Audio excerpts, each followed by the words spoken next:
aquilo que as relações internacionais viam ou veem como jogos. Mas não só relações internacionais, vamos colocar aqui as humanidades mais duras, né? Aquelas que não lidam com virada linguística, nem virada estética. Como que eles pensavam jogos, né? Economia, ciência política, sociologia um pouco mais positivista. Na área da sociologia, parte da sociologia mais positivista também. Então, eu pensava jogos como teoria dos jogos, né? E o que é teoria dos jogos e o que não é teoria dos jogos. O que da teoria dos jogos a gente está usando para observar jogos e o que a gente não está usando. Então, é importante fazer essa diferenciação. Porque muitas vezes quando a gente usa o termo game, game theory ou game studies, na área de relações internacionais, nas ciências sociais, nem tanto na humanidades, né, mas nas ciências sociais mais duras, o que vem à cabeça é a teoria dos jogos. E fora a teoria dos jogos, não se compreende muito o que jogos significam. Então, a gente precisa ter essa observação, a gente precisa ver o que é de positivo e negativo da teoria dos jogos, né, em várias interpretações, e principalmente também ver o que a teoria dos jogos não consegue fazer e que só o Game Studies, né, o estudo sobre jogos poderia fazer. Né, os jogos, eles surgem assim, como teoria na área de relações internacionais, né, para quem está vindo de outras áreas. Na área de relações internacionais, os jogos eles são basicamente simplificação. Eles surgem nas RI como simplificação. Né? É um jeito de simplificar, para vocês terem ideia de quão precária era a ideia de jogos. Não é para complexificar a ideia, é para simplificar. Então, as teorias de jogos eram teorias que as narrativas existiam narrativas, mas eram narrativas muito simplórias sobre potenciais de cooperação ou de conflito na interação estratégica de sujeitos. Tá? E é claro, quando os jogos começam a se complexificar cada vez mais e a gente percebe que a capacidade de processamento, né, dos computadores permite que a gente tenha uma noção mais complexa da interação estratégica social, mais agregada, mais variável, com grande variabilidade, grande capacidade de mudança. Essas teorias dos jogos mais simples, que tendem a produzir em escala linear, né, as interações e dar resultados muito simples em relação àquilo que pode acontecer nessas interações entre sujeitos, elas começam a se tornar muito superadas. E aí as relações internacionais acabam quase que abolindo a ideia de jogos, né? Muito embora na ciência política houve uma renovação da possibilidade de ler jogos, né, como teoria de jogos, teoria de racionalidade, nos anos 80, quando você tem justamente a melhoria das capacidades de computação, então você consegue fazer, né, o uso de uma leitura de jogos mais complexa, né? Então, mas é ali que fica. Então, assim, no máximo é uma leitura de interação estratégica mais complexa que nos anos 80 começa a surgir. E as relações internacionais acabaram não lendo jogos como algo importante.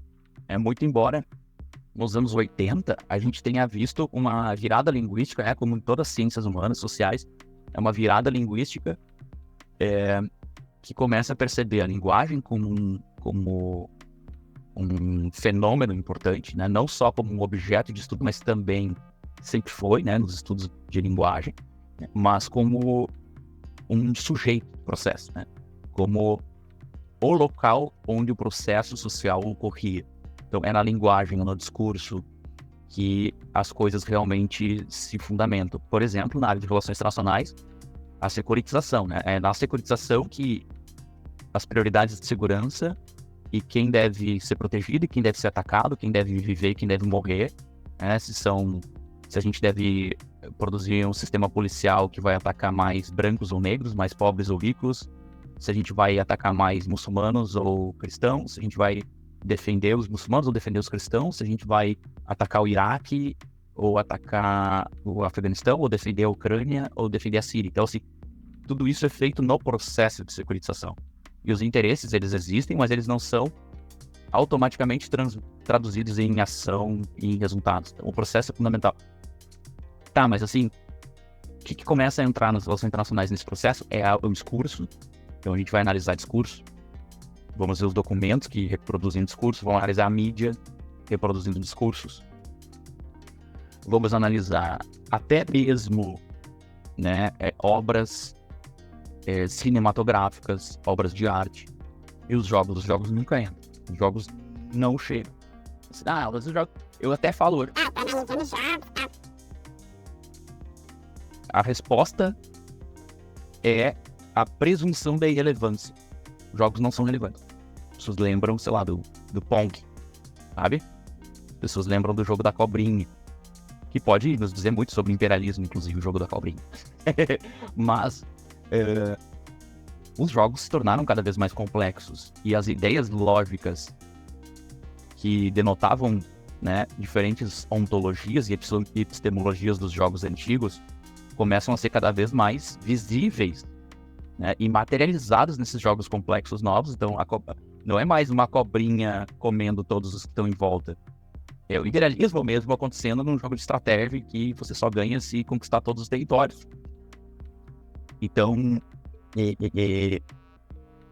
isso é fundamental. Só que o jogo ele vai precisar de uma outra virada nas relações internacionais e nas ciências sociais como um todo. Por isso que na educação, vocês estão muito mais avançados do que as ciências sociais. As humanidades estão mais avançadas do que as ciências sociais, como uma parte das humanidades. Por quê?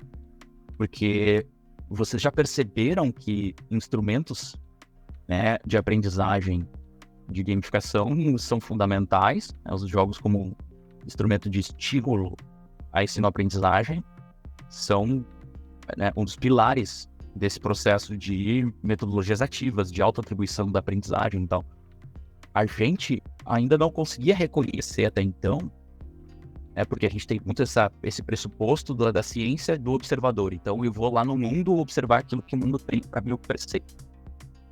E a gente não conseguia, então, vendo os jogos, qualquer representação clara das relações internacionais, a não ser quando os jogos eram feitos por empresas apoiadas por departamentos de defesa, por políticas de defesa, ou quando as grandes empresas tinham uma disputa de mercado, tal. Mas assim, não no jogo em si, não no material, né, naquele produto, que é um jogo, naquela mídia, melhor dizendo. O produto já tem um sentido um pouco mais mercadológico, o que não quer dizer que não tenha, né, o jogo, mas assim, do ponto de vista um pouco mais neutro, não que a neutralidade seja possível, mas um pouco mais genérico, a mídia, o jogo. Então, pela suposição de que o jogo não era complexo, e que ele não tinha uma lógica complexa, e que ele não manifestava ideias sobre relações internacionais, o jogo não era analisado.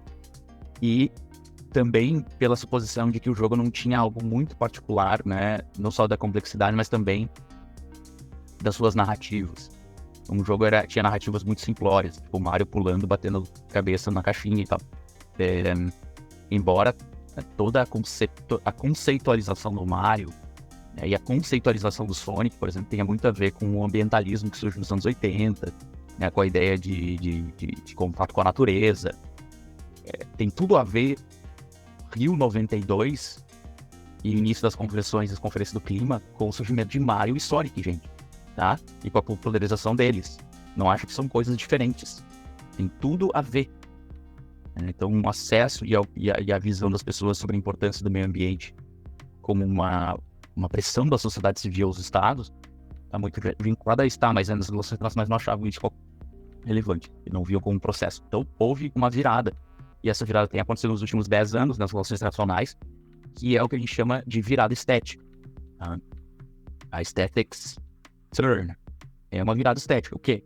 É a gente conseguir perceber em manifestações estéticas que são mais complexas do que, né, o próprio discurso, porque poderiam ser vistas como discurso também, não há problema. A teoria de discurso, ela possibilita essa complexidade, mas na tradução para as relações internacionais, as teorias do discurso acabam não percebendo nessas manifestações estéticas computacionais, muitas vezes, como algo importante de ser observado. Como uma manifestação de ideias, de interesses, de valores e de representações, de narrativas, né, do mundo contemporâneo. Então, o que essa Aesthetic Turn vai mostrar?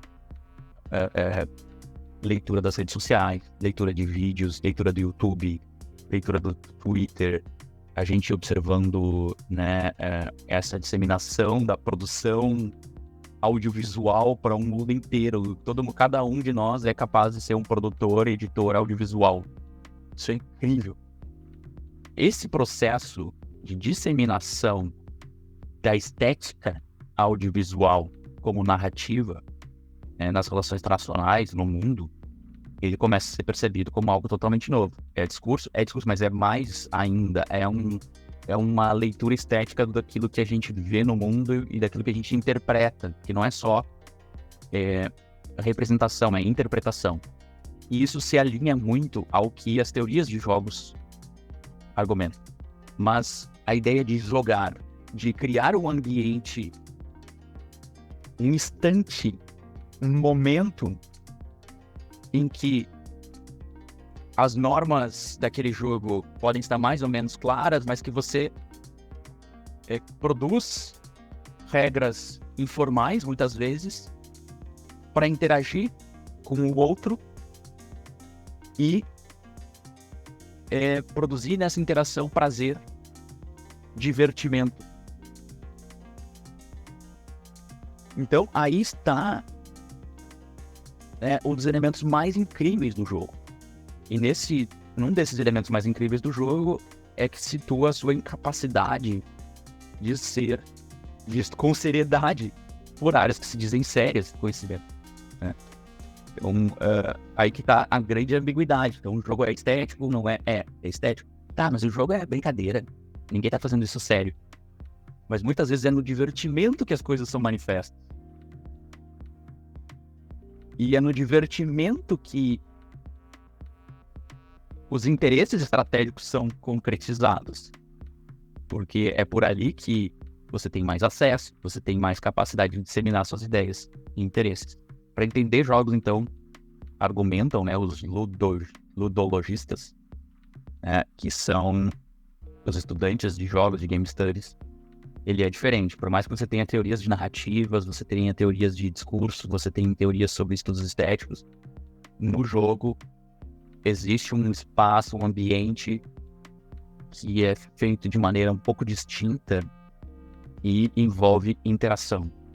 Os estudos de jogos começam a surgir como um importante ponto, o ponto da gente tentar entender o processo de digitalização de uma maneira mais complexa, não só como método, digamos, para melhorar a nossa capacidade de processamento, como eu disse, mas para entender como o ambiente digital ele se torna um ambiente transversal, né, entre aprendizagem, diversão, posicionamento, né, é o mundo, digamos, TikTok, né, em que você se posiciona, você dança, você canta, você faz qualquer coisa no mundo web e as divisões que a gente tem, ou tinha há muito tempo, né, entre o que é sério, o que não é, entre o que é profissional e não é, entre o que elas se tornam muito mais fluidas para, né, pro benefício ou malefício, né, seja lá do que for, da nossa saúde mental, né. Então, assim, essas divisões acabam não se tornando tão claras e os jogos também, essas divisões acabam não existindo mais nos jogos. A gente não sabe mais se a gente está jogando